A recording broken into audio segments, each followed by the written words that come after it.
જો તમે પણ ગૂગલ પે, ફોન પે કે પેટીએમ થી વારંવાર પેમેન્ટ કરો છો તો સાવધાન.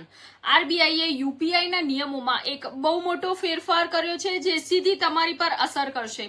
નમસ્કાર, હું છું અમી ભટ્ટ શ્રોત્રિયા. જો તમે હવેથી ₹10,000 થી વધુનું યુપીઆઈ ટ્રાન્ઝેક્શન કરો છો તો તેના પર 1 કલાકનો હોલ્ડ લાગી શકે છે.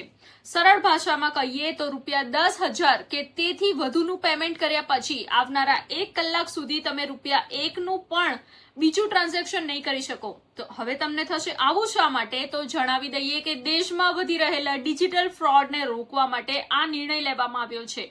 આંકડાઓ મુજબ 2025માં ફ્રોડના કેસ ખૂબ વધી ગયા છે. આ 1 કલાકનો હોલ્ડ તમને 2 રીતે બચાવશે. એક, જો તમારાથી ભૂલથી કોઈ બીજાને પૈસા ટ્રાન્સફર થઈ ગયા હોય અથવા જો કોઈ હેકર તમારો ફોન હેક કરીને પૈસા ઉપાડવાની કોશિશ કરે, આ 1 કલાકમાં તમને રિપોર્ટ કરવાનો અને તમારા પૈસા બચાવવાનો પૂરો સમય મળી જશે. તો શું તમને લાગે છે કે આરબીઆઈનો આ નવો નિયમ ઓનલાઈન ફ્રોડને અટકાવવામાં ખરેખર મદદ કરશે? તમારી રાય નીચે કોમેન્ટ્સમાં ચોક્કસ જણાવો. આ માહિતી ખૂબ જ અગત્યની છે, તેથી અત્યારે જ આ વિડીયોને સેવ કરો અને તમારા પરિવાર મિત્રો સાથે શેર કરો.